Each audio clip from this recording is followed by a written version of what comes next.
kesalahan terjemahan maupun penulisan. Semua editing raw dikerjakan sendiri oleh Mr. L.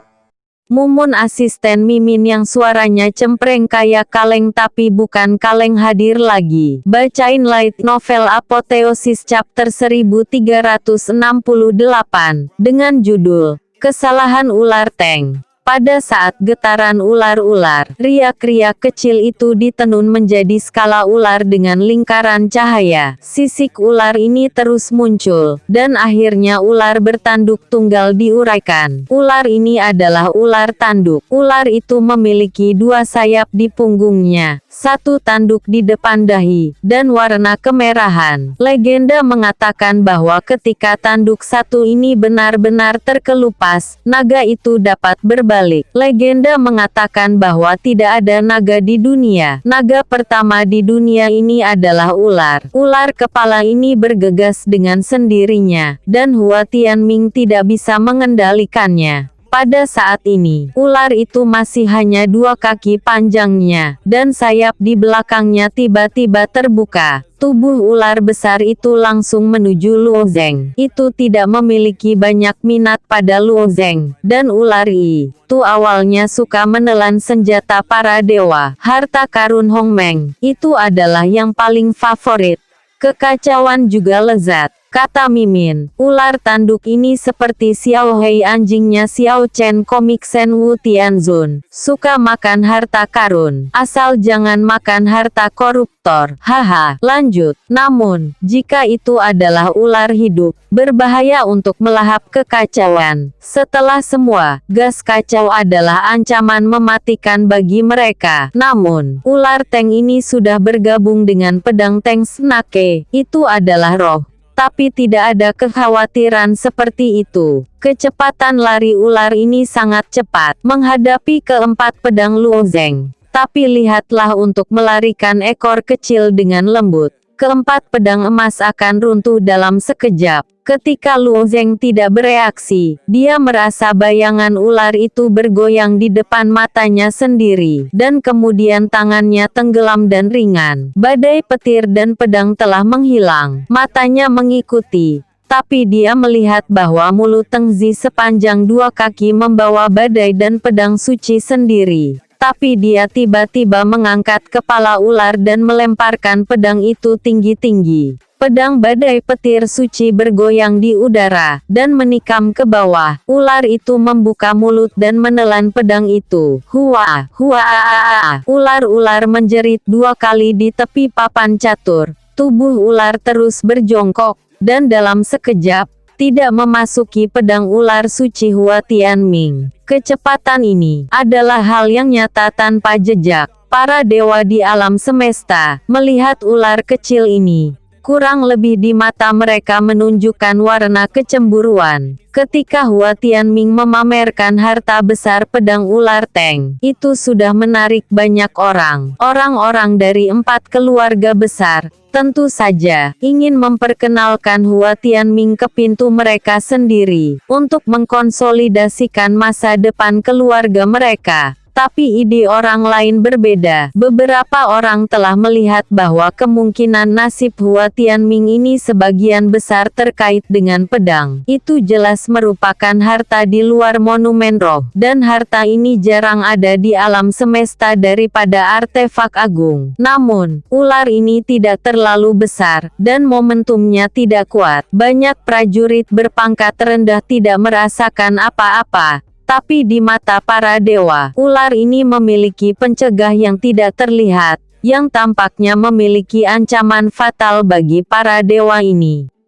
Di awan tebal, gadis di istana duduk di tangga, menjulurkan 2 jari telunjuk putih dan menumpuknya. Tatapan melewati antara jari-jari dan mendarat di ular. Ular ini juga sudah kehabisan kekuatan. Apakah itu pelanggaran aturan? kata gadis itu. Kata Mimin, mungkin gadis di istana, seorang dewa atau penatua di istana yang melihat pertempuran di medan perang fantasi. Lanjut, aturan keseluruhan dari medan perang impian adalah mengandalkan kekuatannya sendiri. Namun, metode para prajurit itu beragam. Beberapa orang pandai dalam binatang, sebagian besar didasarkan pada roh. Tapi hal-hal itu tidak dapat dibawa ke medan perang. Untuk prajurit jenis ini, ada beberapa ketidakadilan. Tapi aturan dibuat dan mereka ditakdirkan untuk mengurus semuanya. Namun, selalu ada cara untuk menghindari aturan sampai batas tertentu. Misalnya, pedang patah dari pedang soliter juga dibutakan ke dalam aturan. Dan Hua Tianming, ini adalah binatang ular. Dia tahu dan tidak bisa berhenti. Selama ular itu tidak keluar, tidak ada banyak masalah. Tapi sekarang ular itu menyentuh. Itu adalah pedang Luo Zeng. Gadis itu juga ragu-ragu. Apakah kamu ingin campur tangan? Tanya seseorang. Luo Zeng menatap kosong. Wajahnya juga menunjukkan warna yang agak sunyi. Bagaimana kamu bisa tiba-tiba melemparkan ular dan mengambil pedangmu? Ular itu bunyi di sudut dan menelan pedang badai Luo Zeng. Namun, tak lama setelah menelan, ular itu tiba-tiba memutar tubuhnya dan sepasang sayap di belakangnya mulai bergetar terus-menerus. Saya melihat bahwa tubuh itu dipelintir dengan kasar, dan tiba-tiba membuka mulut ular itu, dan meludah. Pedang badai telah pecah menjadi beberapa bagian. Setelah meludah, potongan-potongan seperti paku jatuh ke papan catur surga dan bumi, dan itu berubah menjadi sampah. Ular Teng berangsur-angsur hilang, dan kembali ke pedang Hua Tianming. Ini, Luo Zeng tertegun. Hua Tianming penuh dengan wajah permintaan maaf. Dia secara sadar mengerti bahwa diperkirakan ular itu tidak mampu menelan pedang. Pedang badai ini bukan harta dari kekacauan. Itu hanya sebuah artefak. Namun, satu-satunya cara untuk melepaskan pedang Guyuan adalah dengan menggunakan kekacauan dan menjadi pedang. Momen ini adalah ilusi yang membuat ular berpikir bahwa pedang ini adalah kekacauan. Hanya saja keempat pedang Luo Zeng telah selesai, dan gas yang kacau itu telah menghilang. Setelah menelannya, memiliki rasa bersalah. Teng Snake suka menelan senjata para dewa, tapi artefak di dunia ini tidak cukup untuk memasuki mulutnya. Adegan ini tidak hanya tidak bisa dijelaskan, tapi juga orang-orang di seluruh dunia. Kata Mimin, mungkin ular Teng Hua Tianming ini pemilih makanan, harta dewa atau yang mempunyai kekuatan tinggi atau rasanya lezat baru dia mau makan. Kalau sekedar artefak biasa, gak selera makan. Lanjut, maaf, wajah Hua Tianming menunjukkan wajah sedih. Luo Zeng mengangkat bahu, dan pedang badai itu rusak. Tidak ada masalah. Ini adalah medan perang mimpi, dan itu tidak akan benar-benar rusak. Luo Zeng tidak memiliki senjata untuk digunakan, dan sepertinya dia hanya bisa menggunakan senjata tombak pembunuh untuk bertarung. Ini sepertinya tidak terlalu praktis. Aku memiliki dua artefak yang dapat digunakan olehmu. Hua Tianming tampaknya telah melihat rasa malu pada Luo Zeng dan mengeluarkan pedang biru abu-abu. Dua artefak itu adalah milik Hua Tianming setelah dia memasuki 10 tempat suci. Dengan penanaman kekuasaannya, pedang panjang yang mengambil artefak kedua, sudah menarik mata yang tak terhitung jumlahnya dari tanah suci. Baiklah, Luo Zeng mengangguk sedikit, tapi bersiap untuk mengambil alih pedangnya. Namun, pedang soliter yang berdiri di atas bidak catur tiba-tiba melintas, dan ia berkomunikasi dengan pedang soliter. Kata pedang soliter, untuk pedang patah ini adalah kesempatan. Dia dan pedang ini tahu bahwa Luo Zeng memiliki gas kekacauan. Meskipun pedang soliter tidak mengerti bagaimana dia mendapatkannya. Awalnya, rencana pedang soliter setelah medan perang fantasi berakhir, aku harus menemukan Luo Zeng, dan menggunakan pedang soliter. Gas kekacauan adalah penghubung utama. Peluang ini Pedang soliter ingin membantu pedang yang patah, dengan keras berkata, "Kamu lambat."